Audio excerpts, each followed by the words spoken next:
Now the recording is started. See here, you can see ଆମେ କଣ କରୁଥିଲେ? अरे यार ये कॉलिंग बेल मर ना देखिली ए काଇଁ कॉलिंग बेल मरुଛି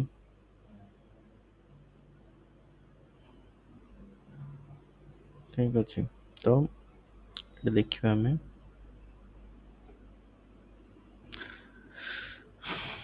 FBL ଏଠି ଦେଖେଇ ଦଉଛି ମୁଁ ଏଠି ଦେଖ ଅରବିନ୍ଦ ଯୋଉଠି ନ ଜାଣିପାରିବ ପଚାରିବ ମାଇକ୍ ଅନ୍ କରିକି ହେଲା FBL 3N ରେ ଆମେ କଣ କରୁଥିଲେ GL ଆକାଉଣ୍ଟ ଡିସପ୍ଲେ କରୁଥିଲେ ଲାଇନ୍ ଆଇଟମ ଡିସପ୍ଲେ ଫର GL ଆକାଉଣ୍ଟ 01 ରେ କଣ କରୁଥିଲେ GL ଆକାଉଣ୍ଟ ଡିସପ୍ଲେ କରୁଥିଲେ ଅଲ୍ ଆଇଟମ କୁ ଗଲି ଏଠି ଦେଖ ସିଲେକ୍ଟେଡ ଏଠି ଦେଖ ଏଠି ସବୁ ତମର ଆସିଛି ଡକ୍ୟୁମେଣ୍ଟ ସବୁ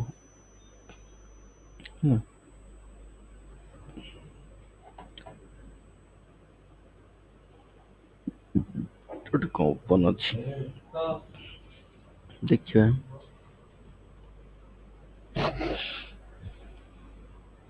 ଏଇଟା କଣ ପାଇଁ ଅଛି ରେଡ୍ ଜାଣିଛ ଏଇଟା ଓପନ ଅଛି ହେଲା ସୋ ये ରେଡ୍ ଦେଖଉଛି नो इश्यू ଦେଖିବାକୁ ତ ଏମିତି ତମେ କଣ କରୁଥିଲ ନା GL ର ବାଲାନ୍ସ ଚେକ୍ କରୁଥିଲ ଆଉ GL ର ଲାଇନ୍ ଆଇଟମ ଡିସପ୍ଲେ କରୁଥିଲ /NFS10N କୁ ଯଦି ଯିବା ତାହେଲେ ଏଟା ଆକାଉଣ୍ଟ ନମ୍ବର ଦେଇକି ଆମେ କଣ କରିପାରିବା G01 ତ ଏଠି ଆମେ କଣ କରିବା ନା ବାଲାନ୍ସ ଫିଟ୍ ଦେଖିପାରିବା ସରି G01 रिविजन भी तुम ହେଇଯିବ ନା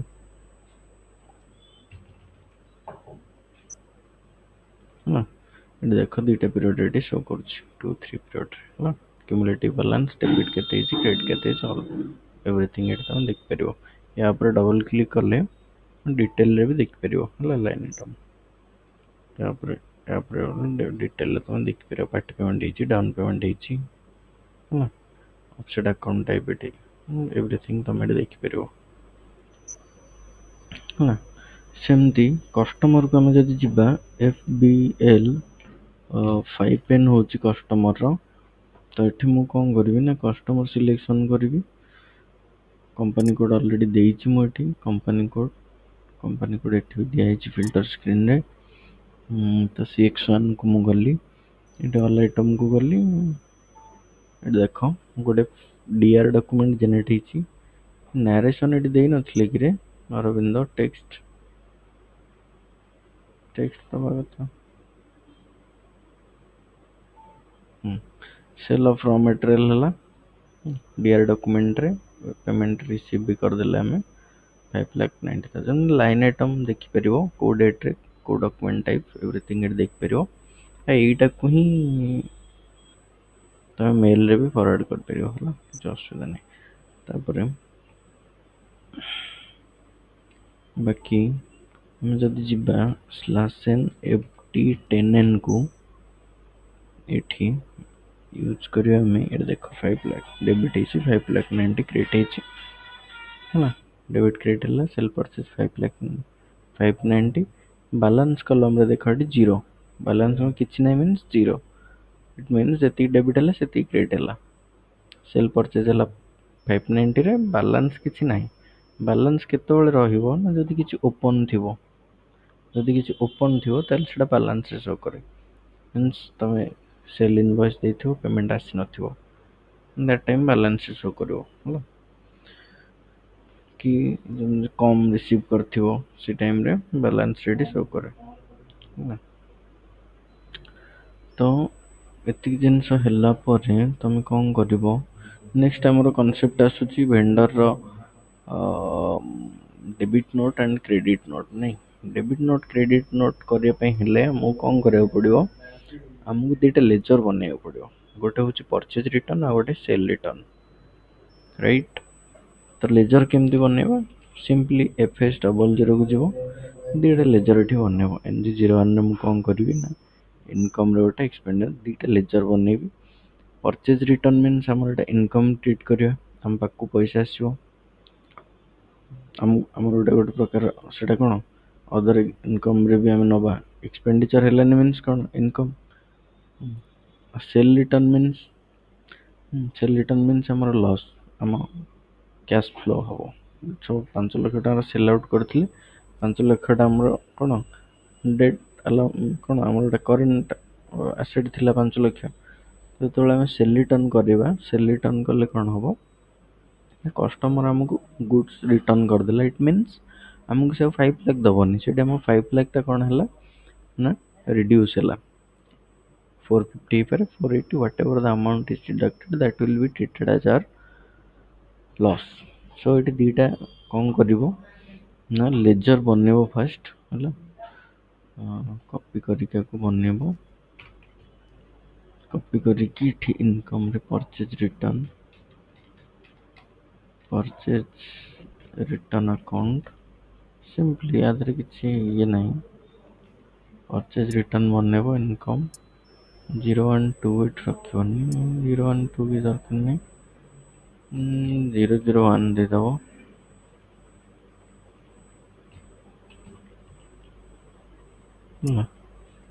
सेव सेमती एक्सपेंडिचर रे जीवो एक्सपेंडिचर रे जाइकी कौन करिवो ठीक एठोटे कौन करिवो ना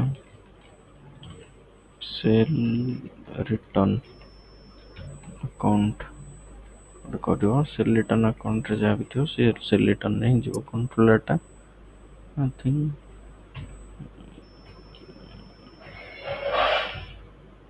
then you have create bank interest yes save it detail ledger है वाला अच्छा नोट रे तमर अछि फिर भी मु कहि दउछि रफ नोट जदी करबो करिनियो वेंडर रो हमें जो परचेज रिटर्न करिबा ता पे ट्रांजैक्शन कोड होछि FB65 कोन FB65 एट देखो FB65 रे केमती होछि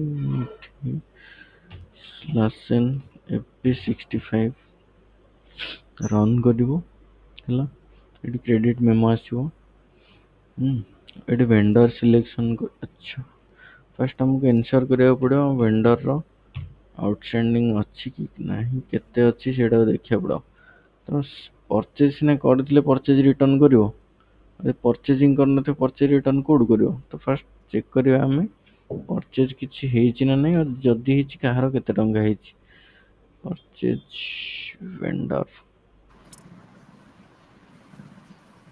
तो आई थिंक या भितर थिबो ओपन किछि नहीं सॉरी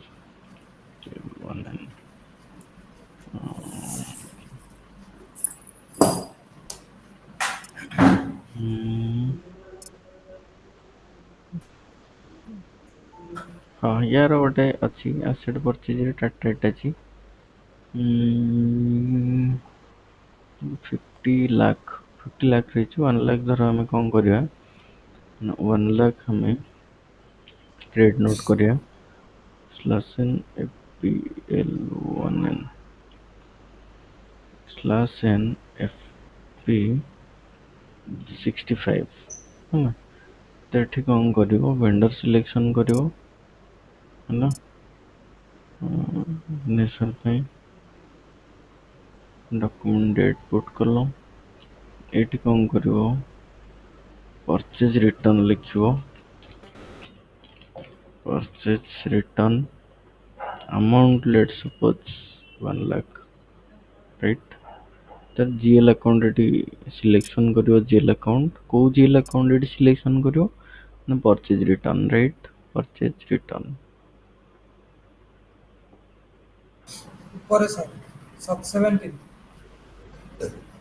17 सर 17 क्या 17 एटा 30017 ऊपर कौन को मिडिल अछि एटा कौन करिवो कलो ହେଇଗଲା ନା ଏକୁ ଏଠି କଣ କରିବ ସିମୁଲେଟ୍ କରିବ।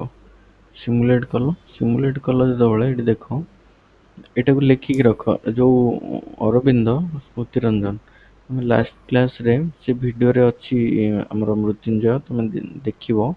ଆମେ ଗୋଟେ ଡିସ୍କସନ୍ କରିଛୁ ସେଇଠି ସ୍ମୃତିରଞ୍ଜନ ଅରବିନ୍ଦ ଆଉ ମୁଁ ତିନି ଜଣ ଯେ ଭେଣ୍ଡରର କଣ କଣ ଟ୍ରାଞ୍ଜାକ୍ସନ ସରି ପୋଷ୍ଟିଂ କିଜ୍ ଇନଭଲ୍ଭ ରହୁଛି ଭେଣ୍ଡରରେ ଜିଏଲ ରେ କଣ ପୋଷ୍ଟିଂ କି ଇନଭଲ୍ଭ ରହୁଛି ଆଣ୍ଡ କଷ୍ଟମରରେ କଣ ପୋଷ୍ଟିଂ କି ଇନଭଲ୍ଭ ରହୁଛି ସେ ଲାଷ୍ଟ କ୍ଲାସରେ ଡିସ୍କସନ୍ ହେଇଛି।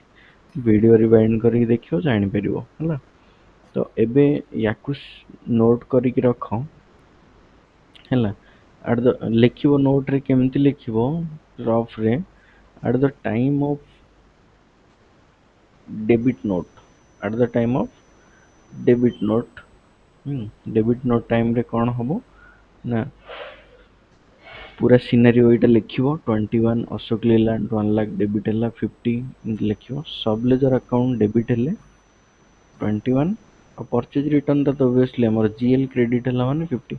ଆଚ୍ଛା ତମର ଏଇଟା କ୍ରେଡିଟ୍ କାହିଁକି ହେଲା ପରଚେଜ ରିଟର୍ନ ଟା ଇନକମ ରେ ଦେଖେଇଛ ବୋଲି ରାଇଟ୍। ତ 2150 ୟାକୁ ମାଇଣ୍ଡରେ ରଖିବ ହେଲା। 25 କେତେବେଳେ ହଉଛି ନା ଯେତେବେଳେ ଆମେ ଭେଣ୍ଡରକୁ ଡେବିଟ୍ କରୁଛେ ପେମେଣ୍ଟ ଟାଇମରେ ବଟ୍ ଏଠି ଯେହେତୁ କ୍ରେଡିଟ୍ ନୋଟ୍ ହଉଛି ସରି ଡେବିଟ୍ ନୋଟ୍ ହଉଛି ତେଣୁକରି 21 ପୋଷ୍ଟିଂ କି ଆସିଲା ଏଟାକୁ ମାର୍କ କର। ପରଚେଜ ଇଣ୍ଟର କ୍ରେଡିଟ୍ ହବ। ହଁ ତ ଆକୁ ମାର୍କ କର ଏଇ ଜିନିଷଟାକୁ ହେଲା। ଏଇଟା ଇଣ୍ଟରଭ୍ୟୁରେ ପଚାରନ୍ତି most of the time what is the posting କି ପରଚେଜର ସାର୍ ରିଭର୍ସ ଏଣ୍ଟ୍ରିଟା ହଉଛି ପରଚେଜ ରିଟର୍ନ ଆଉ। ପରଚେଜ ରିଟର୍ନ ହେଲା ଆଉ କଣ ପରଚେଜର ହେଲା। ଓଲଟା ଏଣ୍ଟ୍ରିଟା ଆଉ। ହୁଁ ଆଜ୍ଞା। ତ ଏଇଟା କହିବ ସେତେବେଳେ ପରଚେଜ ବେଳେ ପରଚେଜ ଆକାଉଣ୍ଟକୁ ଡେବିଟ୍ କରିକି ଭେଣ୍ଡରକୁ କ୍ରେଡିଟ୍ କରାହଉଥିଲା କ୍ରିଏଟ ଏଥିରେ କରୁଥିଲା ଭେଣ୍ଡରକୁ ଡେବିଟ୍ କରିକି ପରଚେଜକୁ କ୍ରେଡିଟ୍। ପରଚେଜ ରିଟର୍ନ କୁ ଆମେ କ୍ରିଏଟ କରୁଛେ ଆଉ କଣ ହେଲା ନଥିଙ୍ଗ ବଟ୍ ମେନ୍ ଜିନିଷ ହଉଛି ପୋଷ୍ଟିଂ କି you need to remember this at the time of interview wherever you are going sometimes interview asks about posting key how many posting key do you know ପଚାରିବ ତମେ କେତେଟା posting କି ଜାଣିଛ କୋଉ କୋଉ ସିନାରିଓରେ ଜାଣିଛ। ହୁଁ 1 15 21 25 40 50। 21 ବି କହିପାରିବ ଏକୁ ସେଭ୍ କରିବ ହେଲା।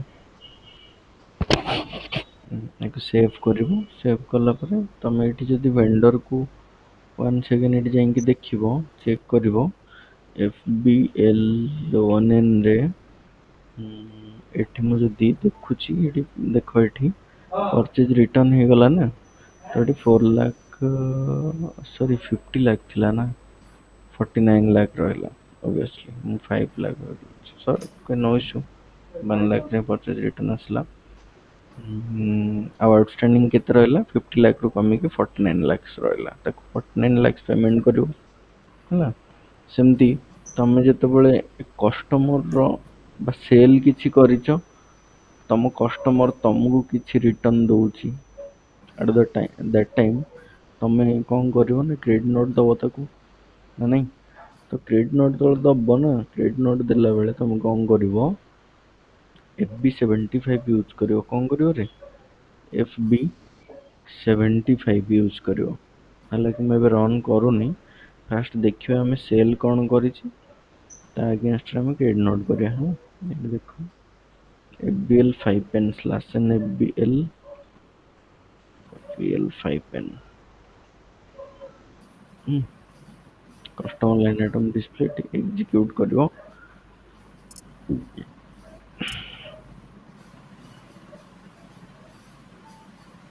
ସେଲ୍ କିଛି କରାହେଇନି ବୋଧେ ମୁଁ ଏଠି କରିଦଉଛି ଗୋଟେ ସେଲ୍ FB70 ଗୋଟେ କରାହେଇଥିଲା ନା ସାର୍ ସେଲ୍ କାଲି ସେଦିନ। ସେଇଟା ଶୋ କାହିଁ କଲାନି ସ୍ଲାସ୍ ଏନ୍ FB ସେଇଟା ପେମେଣ୍ଟ ବି ତ ହେଇଯାଇଥିଲା ନା 5,90,000 ଟା ପେମେଣ୍ଟ ବି ତ କରିଦେଇଥିଲେ ନା କମ୍ପାନୀ କୋଡ୍ ରିସିଭ ହେଇଥିଲା। ରିସିଭ ହଁ କଷ୍ଟମର ଏଇଠି ମୁଁ ଆଉ ଗୋଟେ କରୁଛି ଏଇଠି ଦେଖ ଭଲସେ ଦେଖ FB75 ଟ୍ରାଞ୍ଜାକ୍ସନ କୋଡ୍ ରନ୍ କରିଛି FB70 କଣ ଆସିଛି ସ୍ଲାସ୍ ଏନ୍ FB75 ହେଲା अच्छा 70 ରନ୍ କରିବାର ଅଛି।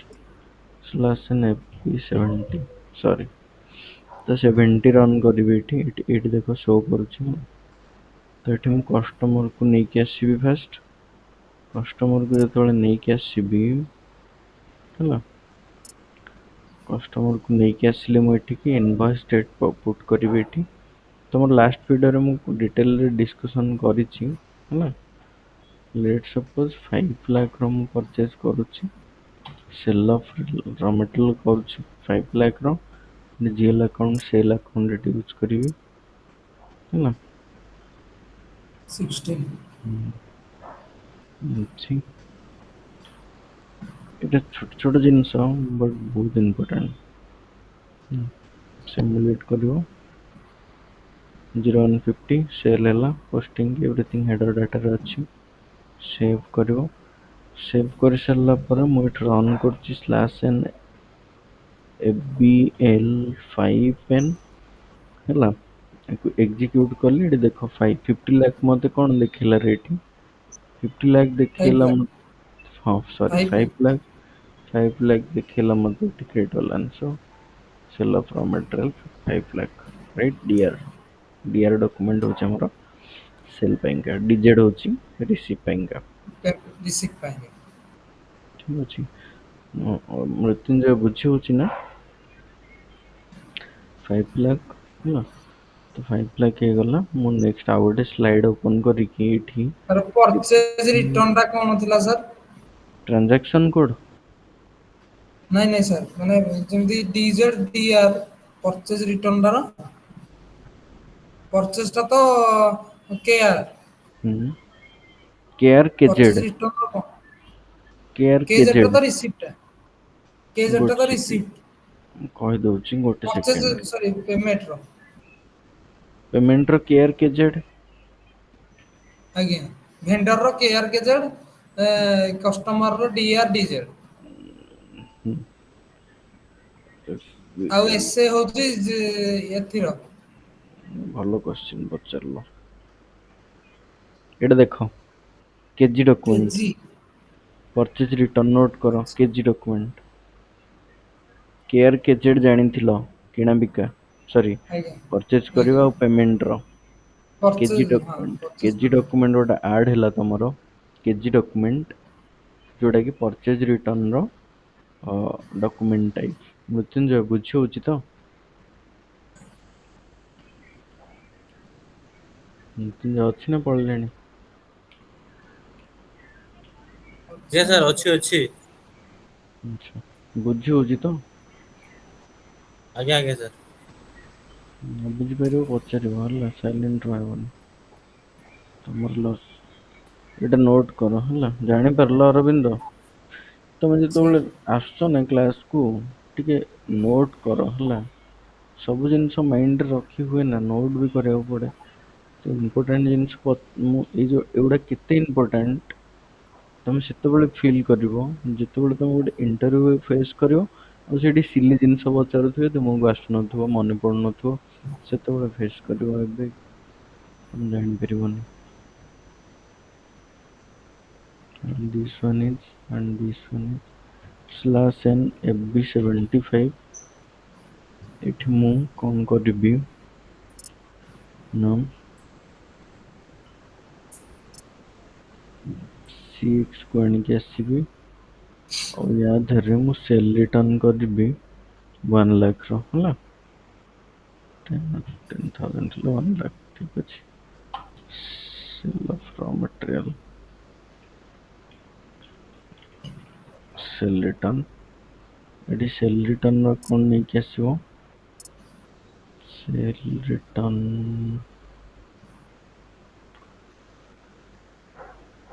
ତଳେ ସାର୍ ପୁରା ତଳେ, ହୁଁ ହୁଁ ପୁରା ତଳେ ସାର୍।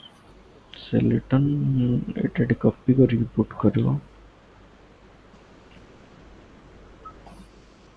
16 ମିସିଂ 16 ଟା FPL ସାର୍ କଣ ଥିଲା କି? 16 ଏଠି ମିସିଂ ଲେଖିଲାନି 16 sir sir sir company code. Sale return ର ସାର୍ ସେଲ୍ ରିଟର୍ନ ର ଇଣ୍ଟରଭାଲ ଟା। ହୁଁ ନମ୍ବର ରେଞ୍ଜ ସେଲ୍ ରିଟର୍ନ ପାଇଁ ବି ତ ନମ୍ବର ଡକ୍ୟୁମେଣ୍ଟ ନମ୍ବର ଦରକାର ନା। ଆଜ୍ଞା ଆଜ୍ଞା। ସବୁ ଯେତେ ପ୍ରକାରର ଡକ୍ୟୁମେଣ୍ଟ ତମେ ୟୁଜ କରିବ ନା, ସବୁ ଡକ୍ୟୁମେଣ୍ଟ ଟାଇପ ପାଇଁକା number range is mandatory. Number range ନହେଲେ ସେ ଡକ୍ୟୁମେଣ୍ଟ କେମିତି ତମେ ସେଭ୍ କରିବ?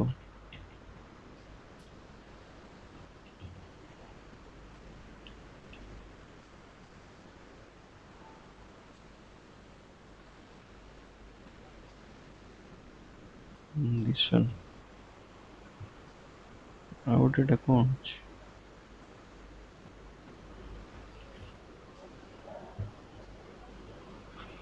ତ ଏଇଟା କଲେ ଏଠି ସିମୁଲେଟ କରିବ। ସିମୁଲେଟ କଲା ପରେ ଏଠି ତମକୁ ଦେଖେଇବ, ଦେଖ ସେଇଟା ଯେମିତି କେଜି ଥିଲା ହେଲା, ଏଇଟା ହଉଛି ଡିଜି। କଣ? DG document K type. For vendor D for customer. ହଁ ଆକାଉଣ୍ଟ ଟାଇପ ଯୋଉ ଆମେ ପଢିଥିଲେ ସେ କୋଡିଙ୍ଗ ସାର୍ ହବ ହେଲା। କେଜି ହେଲେ ତମର ପରଚେଜ ରିଟର୍ନ, और डीजी ହେଲେ sales return. Sales return. Posting କି ବି ମାଇଣ୍ଡରେ ରଖ, 11 ଆସୁଛି 40 ଆସୁଛି ହେଲା। 1140 ଆସୁଛି, ମାଇଣ୍ଡରେ ରଖ 1 ଲାख। ତାକୁ ସେଭ୍ କରିବ। ସେଭ୍ କରି ସାରିଲା ପରେ ଏଇ ଯୋଉ ଅଛି ତମର ଏଇଟା କଷ୍ଟମର ଲାଇନ୍ ଆଇଟମ ଡିସପ୍ଲେ, ଯାଇକି ଏଠି ଲିଷ୍ଟ କୁ ଯିବ, ରିଫ୍ରେଶ କରିବ। ରିଫ୍ରେଶ କଲେ ଏଠି ଦେଖ 5 ଲାख ର ଜିନିଷ କିଣିଥିଲେ ହେଲା। 1 ଲାख ର ଆମେ କଣ କଲେ ନା 1 ଲାख ର ଆମେ କଣ କଲେ ନା ସେଲ୍ ରିଟର୍ନ କଲେ, ଆଉ 4 ଲାख ଆମକୁ କଷ୍ଟମର ଦବ। ତ ଆମର 4 ଲାख ପାଇଲେ ଆମର ଏଇଟା କଣ ରିକୋ ହେଇଯିବ। ନା ୟା ଭିତରେ କିଛି ଡାଉଟ ରେ Mrutyunjay, credit note debit note ରେ କିଛି ଡାଉଟ ରହିଲା କି ତମର? ନାଇଁ ନାଇଁ ସାର୍। ପ୍ରାକ୍ଟିସ କଲେ ତମେ କରିପାରିବ, ପ୍ରାକ୍ଟିସ ନ କଲେ କରିପାରିବନି ହେଲା। ତ ଇଏ ଥିଲା ତମର ଆକାଉଣ୍ଟ ରିସିଭେବଲ ଆଣ୍ଡ ପେବଲ ର ପାର୍ଟ। ଦେନ୍ ଆଜି ଷ୍ଟାର୍ଟ କରିବା। ହୁଁ, ଆଜି ଷ୍ଟାର୍ଟ କରିବା କଣ ନା ଜିଏସଟି। ସାର୍ ଏ ଯୋଉ ରେଟ୍ ଟିକ ଦେଖଉଥିଲା ସେଇଟା କଣ ପାଇଁ? ରେଟ୍ ହଁ ଗୁଡ କ୍ୱେଶ୍ଚନ। ଯେତେବେଳେ ତମର ଗୋଟେ ସବଲେଜର ଆକାଉଣ୍ଟ ହଉ, ଗୋଟେ ଜିଏଲ ଆକାଉଣ୍ଟ ହଉ, ଯେତେବେଳେ ଓପନ ଥିବ ନା ସେତେବେଳେ ସେ କଣ କରିବ ନା ରେଡ ରେ ଶୋ କରିବ ହେଲା। ଯଦି ଓପନ ଅଛି ତାହେଲେ ସେ ରେଡ। ଆମର ବେସିକ ଆକାଉଣ୍ଟ ପ୍ରିନ୍ସିପଲ କଣ? ଗୋଟେ ଡେବିଟ ଗୋଟେ କ୍ରେଡିଟ ନା ନାଇଁ? ଯଦି ଡେବିଟ୍ ଏଗେନ୍ଷ୍ଟ ଗୋଟେ ଆଜ୍ଞା କ୍ରେଡିଟ ନ ରହିଲା ତାହେଲେ ସେ ଓପନ ହେଇକି ରହିଲା। କ୍ରେଡିଟ ଏଗେନ୍ଷ୍ଟ ଗୋଟେ ଡେବିଟ୍ ନ ଦେଖିଲା ତାହେଲେ ସେ ଓପନ ହେଇକି ରହିଲା। ତ ଭେଣ୍ଡର ତମେ ଯେତେବେଳେ ପରଚେଜ କରୁଛ ନା, ଭେଣ୍ଡର ତମେ ଯେତେବେଳେ ପରଚେଜ କରୁଛ ସେତେବେଳେ ତମକୁ ପେମେଣ୍ଟ ବି କରିବାକୁ ପଡିବ। ଯୋଉ ପର୍ଯ୍ୟନ୍ତ ପେମେଣ୍ଟ ନ କରିଛ ସେ ପର୍ଯ୍ୟନ୍ତ ଓପନ ଦେଖେଇବନି। କଷ୍ଟମର ବି ସେମ କେସ ରେ ତମେ କଷ୍ଟମର ର କିଛି ଜିନିଷ ସେଲ ଆଉଟ ପର୍ଯ୍ୟନ୍ତ କରୁଛ ଆକାଉଣ୍ଟ କିନ୍ତୁ ନୋଲିଫାଏ ନ ହେଇଛି ସେତେବେଳେ ଦେଖେଇବ ଆଉ। ହଁ, ଆଉ ଗୋଟେ ତା ଭିତର ଗୋଟେ ଭିତର ରହସ୍ୟ ମୁଁ ତୁମକୁ କହୁଛି, ଜାଣିଥାଅ ହେଲା। ମେ ବି ତମର ଓଭିଅସଲି କାମରେ ଲାଗିବ, ଜାଣିଥାଅ। ଏଇଠି ଗୋଟେ ଭଲ ଜିନିଷ ଦେଖଉଛି, ଏଇଟା ମନେ ରଖ ହେଲା। ରିଅଲ ଟାଇମ ରେ କାମ କଲେ ଏଇ ଜିନିଷ ତମେ ଜାଣିପାରିବ। ଫିର ବି ଜାଣିଥାଅ, ଏଠି ଏସ ବି ଆଇ ଆକାଉଣ୍ଟ, ଏଠି ମୁଁ ଗଲି ଡିସପ୍ଲେରେ, ଡିସପ୍ଲେରେ ଗଲା ପରେ ଏଇଠି ଗୋଟେ ଓପନ, ଏଇଠି ଗୋଟେ ଅପସନ ଅଛି ଓପନ ଆଇଟମ ମ୍ୟାନେଜମେଣ୍ଟ। କଣ ଅଛି? Open item management. ଏ ଯୋଉ ଓପନ ଆଇଟମ ମ୍ୟାନେଜମେଣ୍ଟ ସବୁ ଆକାଉଣ୍ଟରେ ବା ମୁଁ ଯୋଉ କହିଲି ସବୁ ଜିଏଲ ଆକାଉଣ୍ଟରେ ଓପନ ଆଇଟମ ମ୍ୟାନେଜମେଣ୍ଟ ଟାକୁ ଓପନ ରଖାଯାଇ ନଥାଏ ହେଲା। କିଛି ସ୍ପେସିଫିକ ଆକାଉଣ୍ଟ, ଯୋଉ ଆକାଉଣ୍ଟ ଗୁଡାକୁ ଆମକୁ ପଛରେ ଯାଇକି ରିକନସିଲିଏସନ କରିବାକୁ ପଡେ, ସେଇ ଆକାଉଣ୍ଟ ଗୁଡାକୁ ଆମେ କଣ କରିଥାଏ ନା ଓପନ ଆଇଟମ ରେ ରଖିଥାଏ ହେଲା। ଏମିତି ଲେଜର ତ ବହୁତ ପ୍ରକାରର ଅଛନ୍ତି। କିଛି ଲେଜର ଅଛନ୍ତି ଯୋଉମାନଙ୍କର ବାଲାନ୍ସ କଣ ହୁଏ ନେକ୍ସଟ ବର୍ଷକୁ କ୍ୟାରି ଫରୱାର୍ଡ ହୁଏ, ଠିକ ଅଛି। ସେଇ ବାଲାନ୍ସ ଗୁଡାକର ଲେଜର ଯେତେ ସାରା, ଆଚ୍ଛା, ଇନକମ ଏକ୍ସପେଣ୍ଡିଚରରେ ଯାହା ରହିବ ତମର ତାକୁ କଣ ତମେ ନେକ୍ସଟ ଇୟର କୁ କ୍ୟାରି ଫରୱାର୍ଡ କରୁଛ କି? ନା ନା sir no sir no sir only balance sheet item, ଆଜ୍ଞା ରାଇଟ୍? ତ ସେ only balance balance sheet sheet item ରେ କଣ ହୁଏ, କିଛି ଅଛି ଓପନ ଆଇଟମ ମ୍ୟାନେଜମେଣ୍ଟ ଟିକ୍ କରିକି ରଖା ହେଇଥାଏ। ଯେମିତି କି ହେଇଗଲା ତମର ସଣ୍ଡ୍ରି ଡେଟର, ସଣ୍ଡ୍ରି କ୍ରେଡିଟର। debtor ତା ଦେହରେ କଣ ହୁଏ ନା ମୁଁ ସେ ଆକାଉଣ୍ଟ କୁ ରିକୋ କରେ। କାହିଁକି? କାରଣ ତମେ ବାଲାନ୍ସ ସିଟ୍ ଫାଇନାଲ କରିବ ସେଟା ଓପନ ଦେଖେଇବ, ହେଲା। ତ ଓପନ ଦେଖେଇଲେ ତାକୁ ଆମେ କଣ କରେ ନା, ତାକୁ ଯଦି ଓପନ ଦେଖଉଛି ତ ତାକୁ ଆମେ କଣ କରିବା ନା ତା ପାଇଁ ଗୋଟେ ଏଣ୍ଟ୍ରି ନିଆଯାଏ, କ୍ଲିୟରିଂ ଏଣ୍ଟ୍ରି ଗୋଟେ କରାଯାଏ। ସେ କ୍ଲିୟରିଂ ଏଣ୍ଟ୍ରି ଦେଇକି ତାକୁ କଣ କରାଯାଏ ନା ରିକୋ କରାଯାଏ ନେକ୍ସଟ ଇୟର କୁ ତାକୁ କ୍ୟାରି ଫରୱାର୍ଡ କରାଯାଏ, ହେଲା। ଠିକ ଅଛି, ନଥିଙ୍ଗ ଟୁ ୱରି।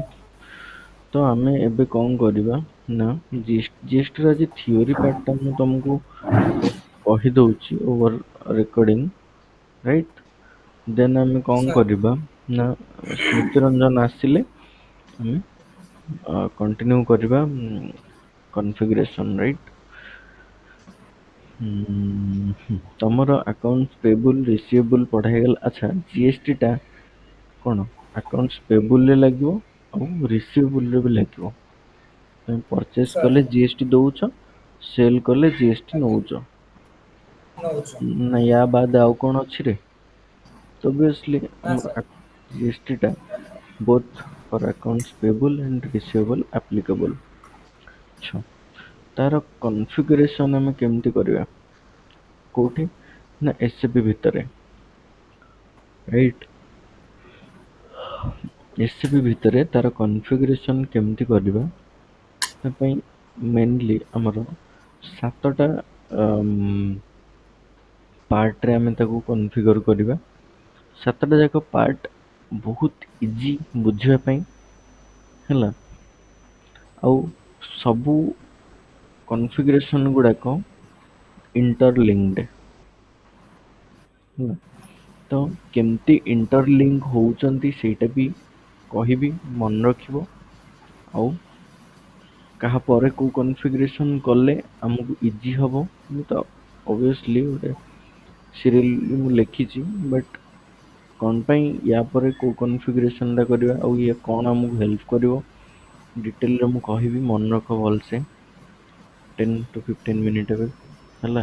ଟିକେ ମାଇଣ୍ଡ କୁ କନସେନଟ୍ରେଟ କର। ତ ଆମର ଫାଷ୍ଟ କନଫିଗରେସନ ହଉଛି ଡିଫାଇନ୍ କଣ୍ଡିସନ ଟାଇପ, ଠିକ ଅଛି। ଆମେ ଗୋଟେ କଣ୍ଡିସନ ଟାଇପ ବନେଇବା, ଯୋଉଟା କି ଆମକୁ ଏସସିପି ପ୍ରୋଭାଇଡ କରିଛି, ଷ୍ଟାଣ୍ଡାର୍ଡ କଣ୍ଡିସନ ଟାଇପ। ତାକୁ ୟୁଜ କରିକି ଆମେ କଣ କରିବା ନା କଣ୍ଡିସନ ଟାଇପ ବନେଇବା। କାହାର ନା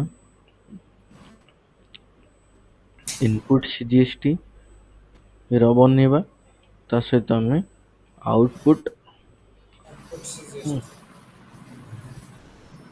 ଫାଇଣ୍ଡ ଆଣ୍ଡ ରିପ୍ଲେସ ନାହିଁ କି, ହଁ ଆମେ କଣ କରିବା Control H. ହୁଁ Control H ମାନୁନାହାନ୍ତି ଆସିଯିବ। କଣ୍ଟ୍ରୋଲ ଏଚ୍, ହଁ କଣ୍ଟ୍ରୋଲ ଏଚ୍, ଆଚ୍ଛା ଫାଇଣ୍ଡ ଆଣ୍ଡ ରିପ୍ଲେସ, ଆଚ୍ଛା ଗୁଗଲ ସିଟ୍ ରେ କଣ୍ଟ୍ରୋଲ ଏଚ୍, ଏକ୍ସେଲ ରେ ବି ସାର୍ ଏକ୍ସେଲ, କଣ୍ଟ୍ରୋଲ ଏଚ୍ ନା, ଆଚ୍ଛା କଣ୍ଟ୍ରୋଲ ଏଫ୍ ରେ ଓନଲି ଫାଇଣ୍ଡ, ଆଉ କଣ୍ଟ୍ରୋଲ ଏଚ୍ ମାରିଦେଲେ ଫାଇଣ୍ଡ ଆଣ୍ଡ ରିପ୍ଲେସ। ଆଚ୍ଛା ଇନପୁଟ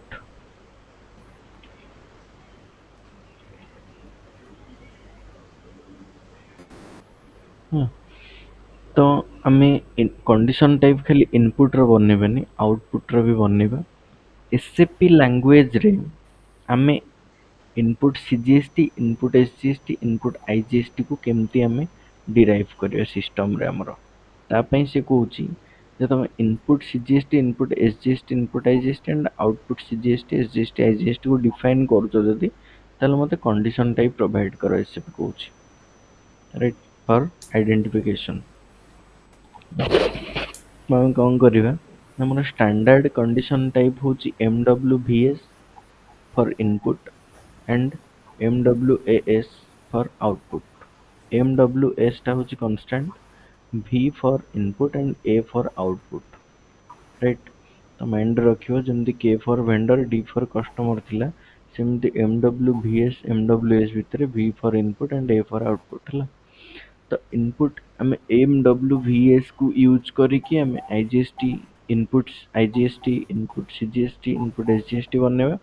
ତା ସହିତ ଆଉଟ MWAS କୁ ୟୁଜ କରିକି ଆଉଟପୁଟ CGST, SGST, IGST ବନେଇବା। କେମିତି ବନେଇବା ମୁଁ ଯେତେବେଳେ ବନେଇବି ତମକୁ ଡିଟେଲରେ କହିବି। ତମେ ଏଠି କଣ କଲେ ନା ଫାଷ୍ଟ କନଫିଗରେସନ ରେ GST କୁ ଇଣ୍ଟ୍ରୋଡ୍ୟୁସ କରିଦେଲେ ଯେ we have three types of GST। ଆମେ ଏସବୁ ଥ୍ରୀ ନାହିଁ, ଆମେ ଏସବୁ କୁ କହିଲେ ଆମର ଇନପୁଟ GST ହଉଛି ଥ୍ରୀ ଟାଇପ ର, ଆଉ ଆଉଟପୁଟ GST ହଉଛି ଥ୍ରୀ ଟାଇପ ର। ଆମେ ଆମର ଟ୍ରାନଜାକ୍ସନରେ ଆମେ ମେଣ୍ଟେନ କରିବୁ ବୋଲି ଆମେ ଏସପି କୁ ଜଣେଇଦେଲେ। ତାପରେ ଏସପି ପଚାରିବ, କହିବ ଠିକ ଅଛି ତମେ ଯଦି 6 ପ୍ରକାରର କଣ୍ଡିସନ ଟାଇପ ୟୁଜ କରୁଛ ବା ତମ ଟ୍ରାନଜାକ୍ସନରେ ଇନପୁଟ ଆଉଟପୁଟ 6 ଟାଇପ ର ଦେଖଉଛ, ତାହେଲେ ଠିକ ଅଛି ମତେ ଆକାଉଣ୍ଟ କି ବି ଦିଅ, ରାଇଟ? ତ ସାର୍ ଆକାଉଣ୍ଟ କି ର କାମ କଣ? ଆକାଉଣ୍ଟ କି କଣ କରେ ନା ସର୍ଭର ଭିତରେ ଆକାଉଣ୍ଟ କି କଣ କରେ ନା GST କୁ, ଆମର ଯୋଉ GST ର ଯୋଉ ଲେଜର ଅଛି, ଯେମିତି କି ଇନପୁଟ CGST ଆକାଉଣ୍ଟ ହେଇଗଲା, SGST ଆକାଉଣ୍ଟ ହେଇଗଲା, IGST ଆକାଉଣ୍ଟ ହେଇଗଲା, ସେମିତି ଆଉଟପୁଟ CGST, SGST, IGST ହେଇଗଲା। ଏଇ ଯୋଉ ଆକାଉଣ୍ଟ GST ଲେଜର ଗୁଡାକୁ କଣ କରିବ ନା ଆକାଉଣ୍ଟ କି କଣ କରିବ ନା ଆଇଡେଣ୍ଟିଫାଇ କରିବ, ତାଙ୍କ କ୍ୟାରେକ୍ଟରକୁ ତାକୁ ନେଇକି ଯିବ, ମିନ୍ସ ୟୁଜ କୁ ଆଣିବ ତାକୁ, ରାଇଟ? ଆକାଉଣ୍ଟ କି ଏଥିପାଇଁ ତାକୁ କୁହାହଉଛି କାହିଁକିନା ଆମେ କଣ କରିବା, with the help of account key ଆମେ କଣ କରିବା ନା ଆମର ଯେତେ ସାରା GL ଆକାଉଣ୍ଟ ଅଛି ତାକୁ ଆମେ କଣ୍ଡିସନ ଟାଇପ ସହିତ ଆମେ କଣ କରିବା ନା ଇଣ୍ଟରଲିଙ୍କ କରିବା। ଫାଷ୍ଟ ଆମେ କଣ୍ଡିସନ ଟାଇପ ବନେଇଲେ, ତାପରେ ଆମେ କଣ କରିବା ନା ଆକାଉଣ୍ଟ କି ବନେଇଲେ, ଆକାଉଣ୍ଟ କି ସହିତ କଣ କରିବା ନା GL ଆକାଉଣ୍ଟ କୁ ଆସାଇନ କରିବା। କୋଉଠି ନା ଫୋର୍ଥ କନଫିଗରେସନ ରେ। ବନେଇବାକୁ ତମେ ତିନିଟା ବନେଇବ, କନଫିଗରେସନ ତିନିଟା ତମର, ଗୋଟେ କଣ୍ଡିସନ ଟାଇପ, ଗୋଟେ ଆକାଉଣ୍ଟ କି, ଆଉ ଗୋଟେ ହଉଛି GL ଆକାଉଣ୍ଟ କ୍ରିଏସନ। ନେକ୍ସଟ ଯୋଉ 4, 5, 6 କନଫିଗରେସନ ଅଛି ନା, ଏ ଯୋଉ 4, 5, 6 କନଫିଗରେସନ ଅଛି ଏଠି ଦେଖ, କଣ୍ଡିସନ ଟାଇପ ବନେଇଲ ଫାଷ୍ଟ, ତାପରେ ଆକାଉଣ୍ଟ କି ବନେଇଲ, GL ଆକାଉଣ୍ଟ ବନେଇଲ, ତିନିଟା ବନେଇ ସାରିଲା ପରେ ଫୋର୍ଥ କନଫିଗରେସନ ଅଛି, ଫୋର୍ଥ କନଫିଗରେସନ ରେ ଆମେ କଣ କରିବା ନା ଏଇ ଯୋଉ ଆକାଉଣ୍ଟ କି ସହିତ GL ଆକାଉଣ୍ଟ କୁ ଆମେ କଣ କରିବା, ଆକାଉଣ୍ଟ କି ସହିତ GL ଆକାଉଣ୍ଟ କୁ ଆମେ କଣ କରିବା ଆସାଇନ କରିବା। ତ ସାର୍ ଆକାଉଣ୍ଟ କି ସହିତ କାହିଁକି GL ଆକାଉଣ୍ଟ କୁ ଆସାଇନ କରିବା, କାହିଁକି କାହିଁକିନା ଆମର ଯୋଉ ଲେଜର ଗୁଡାକ GL ଆକାଉଣ୍ଟ ଗୁଡାକ ଡାଇରେକ୍ଟଲି କଣ୍ଡିସନ ଟାଇପ ସହିତ ଆସାଇନ ହେଇପାରିବେ ନାହିଁ। କଣ୍ଡିସନ ଟାଇପ ବି ଜାଣିବା ଦରକାର ନା GL ଆକାଉଣ୍ଟ କଣ ବୁଝଉଛି ବୋଲି। କାହିଁକି କାହିଁକିନା ଆମେ ଯେତେବେଳେ GST ଇନପୁଟ ନବା, ମିନ୍ସ ଆମ ଲେଜରରେ ଯେତେବେଳେ GST ଇନପୁଟ ଆସିବ ପରଚେଜ ସେଲ ଟାଇମରେ, ସେଇ ଟାଇମରେ GST କୁ ଏକ୍ଜିକ୍ୟୁଟ କରିବା ଦାୟିତ୍ୱ ହଉଛି କଣ୍ଡିସନ ଟାଇପ ର, ହେଲା? ତ କଣ୍ଡିସନ ଟାଇପ କୁ ହେଲ୍ପ କରୁଛି କିଏ, ଆକାଉଣ୍ଟ କି। କଣ ପାଇଁ ହେଲ୍ପ କରୁଛି ନା ଟୁ ଇଣ୍ଟ୍ରୋଡ୍ୟୁସ GL ଆକାଉଣ୍ଟସ।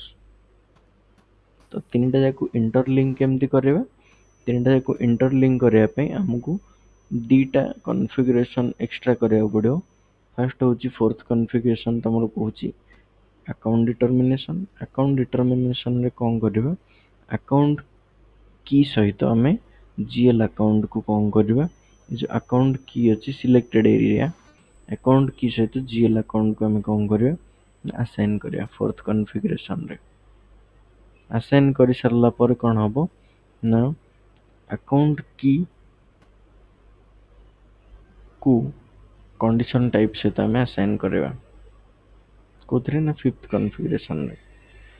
ତିନିଟା ଫାଷ୍ଟ ଆମେ ବନେଇ ଦେଲେ କଣ୍ଡିସନ ଟାଇପ, ଆକାଉଣ୍ଟ କି, GL ଆକାଉଣ୍ଟ। ତିନିଟା ଯାକୁ ଇଣ୍ଟରଲିଙ୍କ କେମିତି କରିବା, ଇଣ୍ଟରଲିଙ୍କ କରିବା ପାଇଁ ଫୋର୍ଥ କନଫିଗରେସନ ଆଉ ଫିଫ୍ଥ କନଫିଗରେସନ ଆମକୁ ହେଲ୍ପ କରିବେ। फोर्थ कॉन्फ़िगरेशन में आम कौन करिया अकाउंट की सहित जीएल अकाउंट को असाइन करिया ए दिटा फोर्थ कॉन्फ़िगरेशन रे आम कौन करिया अकाउंट की सहित जीएल अकाउंट को असाइन कले तंग सर फिफ्थ कॉन्फ़िगरेशन सरी गला नेक्स्ट फोर्थ कॉन्फ़िगरेशन सरी गला नेक्स्ट फिफ्थ कॉन्फ़िगरेशन में कौन करिया फिफ्थ कॉन्फ़िगरेशन में आम कौन करिया आमर जो अकाउंट की अच्छी अकाउंट की सहित आम कौन करिया ना कंडीशन टाइप को असाइन करिया अकाउंट की अच्छी अकाउंट की जो अच्छी अकाउंट की सहित आम जीएल अकाउंट को कौन करिया ना असाइन करिया सॉरी कंडीशन टाइप सहित असाइन करिया कंडीशन टाइप सहित असाइन कले कौन हम condition type already GL account को चिन्ही कंडीशन टाइप सॉरी अकाउंट की कौन करछि ना अकाउंट की जीएल अकाउंट को चिन्ही जीएल अकाउंट को चिन्ही केतोळे चिन्हला ना फोर्थ कॉन्फ़िगरेशन रे फिर फिफ्थ कॉन्फ़िगरेशन रे कौन हम ना अकाउंट की कंडीशन टाइप को चिन्ही जीवो तो means the this is basically account की कौन एठी रोल प्ले करूछि ना जीएल अकाउंट को कंडीशन टाइप सहित कौन करूछि ना लिंक करूछि फर्स्ट अकाउंट की कौन कला ना जीएल को आइडेंटिफाई कला जीएल को आइडेंटिफाई कर सारला पर कंडीशन टाइप को भी निजे असाइन हवा सहित जीएल अकाउंट को भी असाइन करेला इन द फिफ्थ कॉन्फ़िगरेशन ना या भितर किसी डाउट अछि रे केमती इंटरलिंक कहा सहित कि इंटरलिंक केमती लिंक एस्टाब्लिश होउछि सेटा होछि इंपोर्टेंट आउ थरे कहूछि सुनो आमको कंडीशन टाइप बनेर अछि जे कि जीएसटी इनपुट जीएसटी और आउटपुट जीएसटी को एग्जीक्यूट करिवो कोठी ना अकाउंट्स रिसीवेबल और पेएबल रे ता पई हमको जीएल अकाउंट दरकार ऑब्वियसली हमें तो जीएसटी नबा इनपुट करिवा कि आउटपुट एंट्रीज करिवा सेतोळे जीएसटी आईजीएसटी इनपुट रो दरकार आउटपुट रो भी दरकार तो तेणु करी फील्ड को आसला अकाउंट की कौन कला ना जीएल अकाउंट सहित असाइनमेंट हला केतेबेले ना फोर्थ कॉन्फ़िगरेशन रे देन फिफ्थ कॉन्फ़िगरेशन रे कौन कला ना कंडीशन टाइप सहित असाइन हला कंडीशन टाइप सहित असाइन जेतेबेले हला फिफ्थ कॉन्फ़िगरेशन रे से ऑलरेडी जीएल अकाउंट को चिन्ही थिला से कंडीशन टाइप को असाइन है कि निजे आइडेंटिफाई करला कंडीशन टाइप को और जीएल अकाउंट्स को भी इंट्रोड्यूस करेला कंडीशन टाइप को तो ये तीनटा कॉन्फ़िगरेशन और दुईटा असाइनमेंट तीनटा कॉन्फ़िगरेशन रे मेन होची condition type secondly account type obviously GL account में बनेवा तो फर्स्ट सेकेंड और थर्ड कॉन्फ़िगरेशन को इंटरलिंक करिया पई बा तांको भितर लिंक एस्टाब्लिश करिया पई हमको हेल्प करिवो कि ना हमको हेल्प करिवो फोर्थ कॉन्फ़िगरेशन और फिफ्थ कॉन्फ़िगरेशन फोर्थ कॉन्फ़िगरेशन रे कोन हबो ना अकाउंट की सहित जीएल अकाउंट लिंक करिवो कोथरे ए फोर्थ कॉन्फ़िगरेशन रे देन फिफ्थ कॉन्फ़िगरेशन रे कोन हबो ना फिफ्थ कॉन्फ़िगरेशन रे हमरो अकाउंट की सहित कंडीशन टाइप असाइन हबो टिके डिफिकल्ट होतबो अरविंद ना मृत्युंजय के सर लिंक टा को जीएसटी ऊपर सर मोर बेसिक नॉलेज अछि बट एस जो जीएसटी येटा नहीं ये जो लिंक टा एस्टाब्लिश होची लिंक कॉन्फ़िगरेशन भीतर सेटा होची इंपोर्टेंट मु तो एमती तुमको कह दी थांती भाई कंडीशन टाइप करियो अकाउंट की करियो जीएल अकाउंट करियो एटा असाइनमेंट मु लिंक टा तुमको एथि पय जणाउची ताकि पछे तुम कंफ्यूज न हो को कॉन्फ़िगरेशन सहित कहार केमती लिंक रोची ठीक अच्छे कंडीशन टाइप बनेले ठीक अच्छे अकाउंट की बनेले ठीक अच्छे जीएल अकाउंट बनेले तो बनेला पर पुणी फोर्थ फिफ्थ कॉन्फ़िगरेशन रो कोन काम क्वेश्चन रेज होची एठी तो फोर्थ कॉन्फ़िगरेशन रे हम कौन करूचे ना अकाउंट डिटर्मिनेशन रे हम कौन करूचे ना ଆମେ ଆକାଉଣ୍ଟ କି କୁ କଣ କରୁଛେ ନା ଜିଏଲ ଆକାଉଣ୍ଟ ସହିତ ଲିଙ୍କ କରଉଛେ। କାହିଁକି? କାହିଁକିନା ଅଲ୍ଟିମେଟଲି ଆକାଉଣ୍ଟ ଯୋଉ କିଟା ସାର୍ ନ ରହିଲେ କଣ ଅସୁବିଧା ହବ? ଆକାଉଣ୍ଟ କି ଯଦି ନ ରହିବ ତାହେଲେ ଜିଏଲ ଆକାଉଣ୍ଟ ସହିତ ଆମେ କଣ୍ଡିସନ ଟାଇପ କୁ ଆସାଇନ କରିବା କେମିତି? ତ ଦିସ୍ ଇଜ ଏ ଇଣ୍ଟର କଣ ମିଡିଏଟରୀ ତାକୁ କଣ କୁହନ୍ତି? ସେ ପ୍ଲେ କରୁଛି ଆକାଉଣ୍ଟ କି ଗୋଟେ ଇଣ୍ଟରମିଡିଏଟ ର ରୋଲ ପ୍ଲେ କରୁଛି within the condition type and GL account. Obviously ତମେ ଯେତେବେଳେ ଜିଏଲ ପୋଷ୍ଟିଂ ଯେତେବେଳେ ତମେ ପରଚେଜ ସେଲ କରିବ ସେତେବେଳେ ତମକୁ input CGST SGST IGST and output CGST SGST IGST ର ଲେଜର ଦରକାର। କାହିଁକିନା ଅଲ୍ଟିମେଟଲି ଆମାଉଣ୍ଟ କୋଉଠିକି ଆସିବ? ଅଲ୍ଟିମେଟଲି ଆମାଉଣ୍ଟ ତ ସିଜିଏସଟି କୁ ଆସିବ, ଏସଜିଏସଟି କୁ ଆସିବ, ଆଜ୍ଞା ଆଇଜିଏସଟି କୁ ଆସିବ। ତ ତାକୁ ଆମକୁ କଣ୍ଡିସନ ଟାଇପ ସହିତ ଲିଙ୍କ କରିବାର ଅଛି। ତ ଲିଙ୍କ କରିବା କେମିତି ନା ତାର ଆକାଉଣ୍ଟ କି ଆମକୁ ହେଲ୍ପ କରିବ। ଆକାଉଣ୍ଟ କି କଣ କେମିତି ହେଲ୍ପ କରୁଛି ନା ଆକାଉଣ୍ଟ କି ରେ ଆମେ କଣ କରିବା ନା ଯେତେବେଳେ ଜିଏଲ ଆକାଉଣ୍ଟ କୁ ଆସାଇନମେଣ୍ଟ କରିବା ସେତେବେଳେ କଣ ହବ ନା ଆକାଉଣ୍ଟ କି ଜାଣିବ ଯେ ନାଇଁ ମୋର ଏତିକି ଜିଏଲ ଅଛନ୍ତି। ଠିକ ଅଛି। ତ ସେ ଜାଣିବ ଯେତେବେଳେ ମୋର ଏତିକି ଜିଏଲ ଅଛନ୍ତି ସେ କଣ କରିବ ନା ଯାଇକି ଫିଫ୍ଥ କନଫିଗରେସନ ରେ କଣ୍ଡିସନ ଟାଇପ କୁ ଜଣେଇବ ଯେ ଭାଇ ଦିଜ ଆର ଦ GL accounts need to be assigned। ତ ଆସାଇନ ହେଇଗଲା ଫିଫ୍ଥ କନଫିଗରେସନ ରେ। ଆସାଇନ ହେଇସାରିଲା ପରେ ତାପରେ କଣ କରିବା ନା ସିକ୍ସଥ କନଫିଗରେସନ ରେ ଆମେ କଣ କରିବା ନା ଆମେ assign country to calculation procedure. Basically ଏ ଯୋଉ ଡିଫାଇନ ପ୍ରୋସିଜର ଟା ହଉଛି ବେସିକାଲି ଗୋଟେ କଣ କାଲକୁଲେସନ ପ୍ରୋସିଜର। ସେ କାଲକୁଲେସନ ପ୍ରୋସିଜର ଆମେ ଯେତେବେଳେ ବନେଇଥିବା ଫିଫ୍ଥ କନଫିଗରେସନ ରେ ସେଠି କଣ ହବ ନା ଆମେ ତାକୁ କଣ୍ଟ୍ରି କୁ ଆସାଇନ କରିବା। ତ କାହାକୁ ଆସାଇନ କରିବା? କଣ୍ଟ୍ରି କୁ ଆସାଇନ କରିବା। କାହିଁକି ନା ଜିଏସଟି ଟା ହଉଛି country specific. Company code specific ନୁହଁ, ଏଟା ହଉଛି country specific. Country specific means ଇଣ୍ଡିଆରେ ଜିଏସଟି ଅଛି, ନେପାଳରେ ଜିଏସଟି ଅଛି କିରେ? ନା ଭୁଟାନରେ ସାର୍ ଜିଏସଟି ଅଛି କି? ତ ସବୁ କଣ୍ଟ୍ରିର ଟ୍ୟାକ୍ସ ପ୍ରୋସିଜର ଅଲଗା ଥାଏ। ଆମର ଅଲଗା ଯେମିତି ଜିଏସଟି ସେମିତି ନେପାଳରେ ଏଚ ଜିଏସଟି ଆଉ କଣ ହ୍ୱାଟ ଏଭର ଥିବ ୱି ଡୋଣ୍ଟ ନୋ। ତ we should follow the country specific calculation procedure. The country should know the calculation procedure, right? Then only the percentage of tax will be calculated, right? ତ assign country to calculation procedure ହେଇସାରିଲା ପରେ next କାମ ହଉଛି last part ହଉଛି ଆମର କଣ ନା create tax code। create tax code ରେ ଆମେ କଣ କରିବା ନା ଏଠି tax code ତିଆରି କରିବା। I1 I2 ଏମିତି 2 digit ର tax code ତିଆରି ହବ input ପାଇଁ output ପାଇଁ।